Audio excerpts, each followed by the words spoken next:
Kicks off again tonight. We have the Custom Xfinity Series. We'll be running Daytona and Pocono, two really big, fast tracks that can get a lot of people into trouble. They can cause a lot of problems, and I don't really know how to prepare going into this. There's not really a way to prepare for Daytona in my mind. I think you just try to stay in the draft, just try and stay up front, and stay out of trouble. I mean, what do you think of Puddin when it comes to this big, fast, what, a little bit over 2 mile oval? 2.5 mile, baby. 2 mile, yeah. My philosophy here is grip it and rip it, baby. You want to be patient. Gentleman's rule, it will be in effect tonight. Do not go below that yellow line. This is a track that some of the drivers, especially on wheels, they can get a little frustrated with some of the guys that might be on a controller. Going through turn one, that first time after restarts, everybody gets a little wobbly until they can get sucked into the draft and everything. But we're going to hear it tonight, guys, too. The big one, and that can be a factor, especially for some of these guys in the points.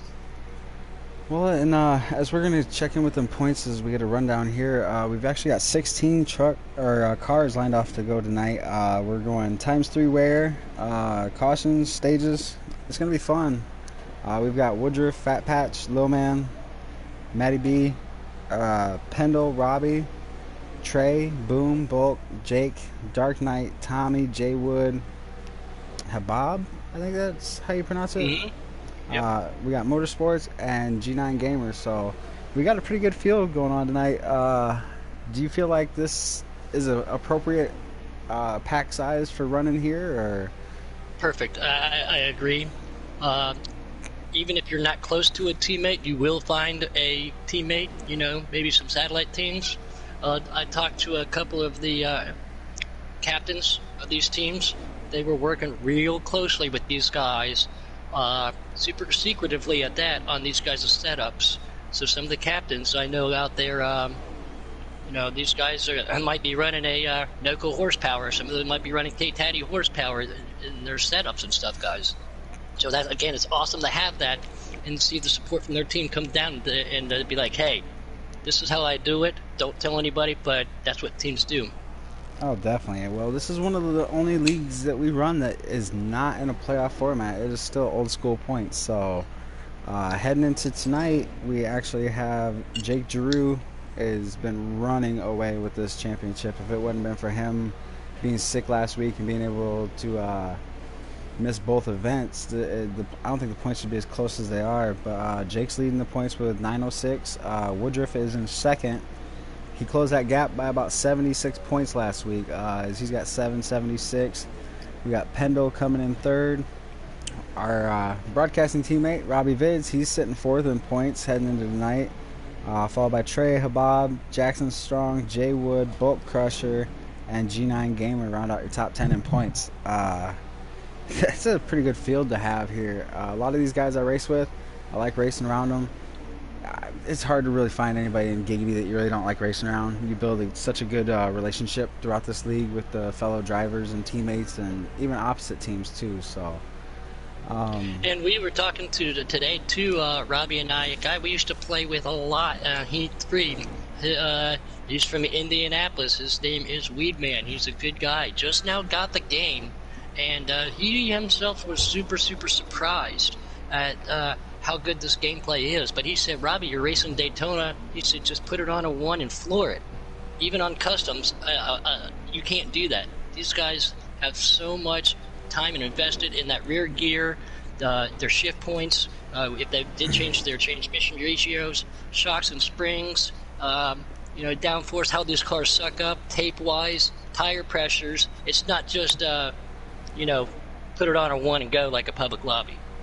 well, no, it's not. But for some of these guys, if they don't feel confident with their setup or their setup is lacking, you can still run a slider as long as you stay in the draft. But if you even fall to the back of that pack, you're about to lose it. And I've actually seen some guys that have done really well on sliders here.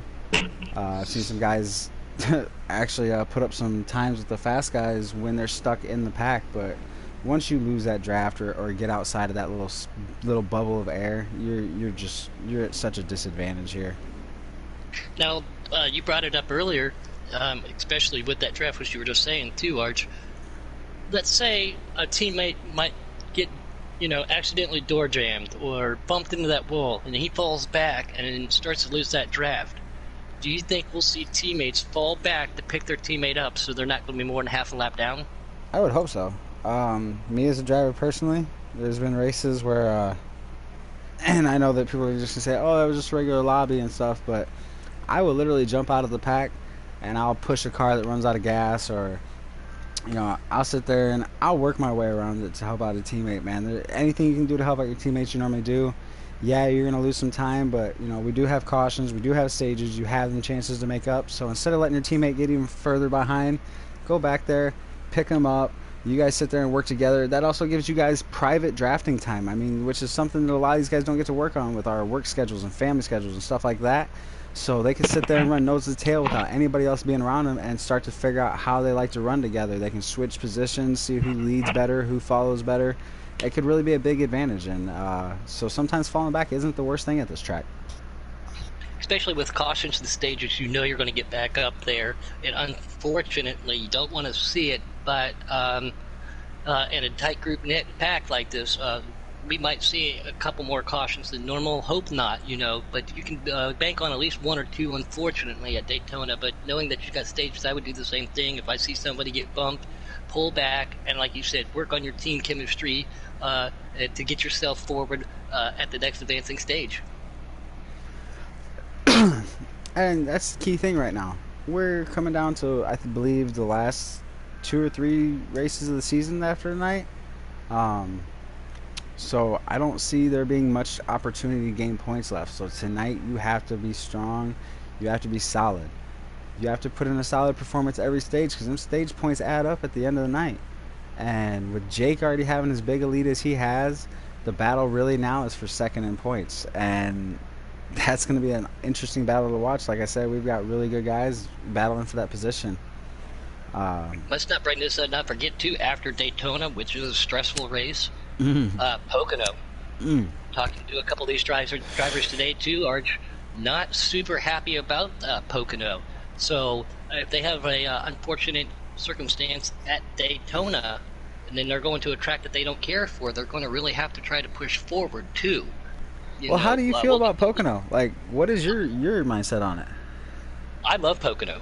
I drive it like a road course. Every time the word road course comes up, I have to say I like road courses.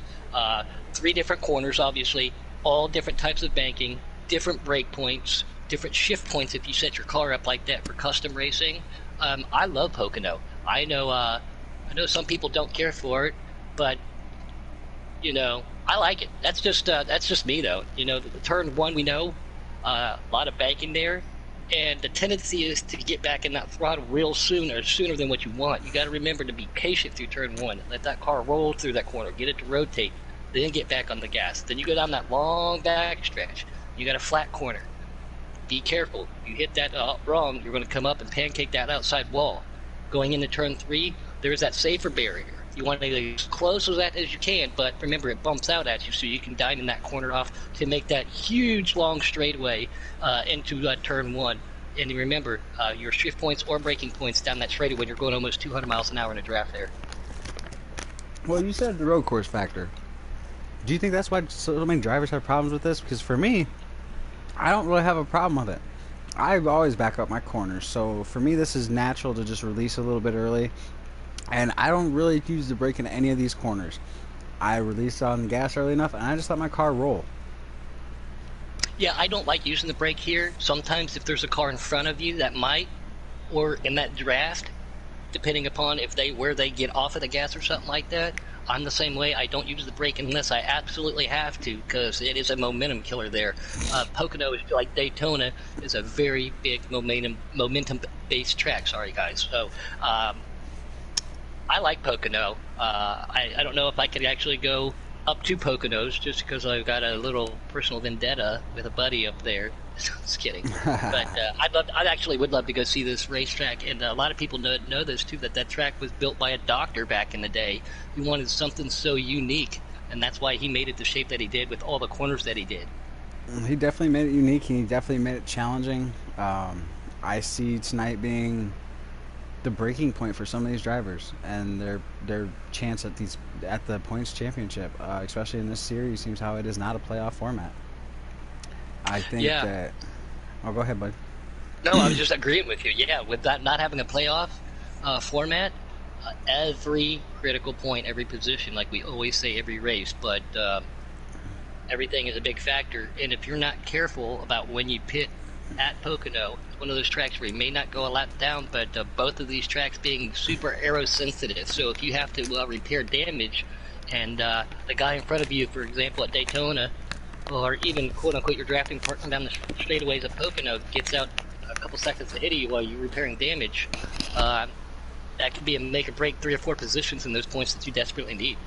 Well, that's a big key here to Pocono, is that a lot of people forget how big the draft is at this track. I mean, even if you lose a couple car lengths off a guy coming off a corner, rolling through a corner, and that's why I'm not afraid to back up my corners at this track, because I know that when I'm coming out of the corner, I'll have a better run, a more solid run. My car will be stable. The chances of getting looser less, and I'm going to have that draft to pull me back up to you on these long, over 1,000-foot straightaways. These combined tracks have put together, both of them put together are combined for over 4 miles. That's insane. That is You don't crazy. get to say that, Road America maybe, obviously Sonoma, but some of these, if you go back to back like that, but when you say something like that, these guys got a lot of laps tonight. A lot of laps and a lot of long tracks and a lot of technical corners at Pocono and a lot of patience to be had tonight. I think that's going to be a key. Well, and that word right there, we stress it every time, every broadcast, every race, is patience. We'll see whose patience can stay high and whose patience wears thin. As we know that in racing, it's always that fine line of, you're always saying and doing are 2 different yeah, things. Exactly, So, all right, who's your picks for tonight, Robbie, man, as we go to Daytona first, and then we'll talk about Pocono. Jake, always one to be contended with. Been racing with Dark Knight a lot lately. He's looking fast. My Keystone Cowboy buddy, Boomhauer. Yeah, I know he's been putting in a lot of work. Can never rule out Robbie Vids. I mean, guys, there's so many different drivers. I'm not actually going to pick one tonight. I just can't because of the way the draft works. Anybody can win at both of these races. At the last second, a draft pack, 5 past 3 on the outside at Daytona. Boom, we got a new winner. And I know Robbie Vids won at Daytona earlier this year, so he was excited to go there. A lot of these guys do like Daytona. And I love the team aspect here too. On both tracks, it will be, in my opinion, be very useful to have teammates. Definitely is going to be. So I'm not going to be too afraid to. I'm going to go out here on a limb and I'm going to make some predictions for you guys before we end this broadcast and get over to the race broadcast. I'm going to say we actually have I don't think he's won in this series yet. Fat Patch. And very strong driver. Probably say Jay Wood. I'm going to go with those two as my dark horse picks to win this race. I'd like to see them get up there and get their first time win, and this is definitely the track that we get a lot of first time winners and surprise winners. So I'm going to go with one of those two guys. And then when we go later on tonight, I'm going to have to go with the top 2 points to come out of Pocono. I'm going to have to go with Jake because Jake is an excellent road course driver. He's really good at backing up his corners and maintaining his car and not wearing his stuff down way too fast. So Jake's going to be my golden boy tonight. And then, like you said, Boom's been doing a lot of work. Dark Knight's been doing a lot of work. But, man, I think it's either going to be between Robbie or Pendle to try and knock Jake off tonight, as we've been sitting here going through practices and stuff like that. So I'm glad you said that Patch's name too. Like I said, I've been racing with him for some time. Good guy, good friend of mine. Not to mention Pocono. He's from PA. So not necessarily, he's not, not a big super home course advantage, but you definitely know he'd want to bring a W home from a track in his home state. Oh, that'd be awesome for him tonight. Definitely would. I'd like to see something like that, man. Really good guy. Really deserves to get out there and get a breakout win and get some attention on him, because he does so much outside of this league as far as racing and putting time into his car. And between dirt and asphalt, I mean, he's really transitioned to a really fast dirt driver. I love racing with him over there. So I'd like to see him have some success. Oh, yeah, he's really invested. He puts in the time, and that's what it takes. time and effort, and you can be fast anywhere. I talked to Noko just for a couple brief minutes today about how well he's doing in both series in Custom Cup and Slider Cup, and he said exactly what you said. It's the time that you put in, and that's anything in life, whether it be your work or fixing something around the house, or even playing a game, racing in real life. The more effort, the more time that you put in, the better your results. And I know all of our drivers tonight have been working on that, and so let's see how it pans out. I'm looking forward to it. Hey, that sounds great to me, buddy. So you guys looked at it. We got a little breakdown, showed you a little bit of Daytona footage of some other lobbies that were going on.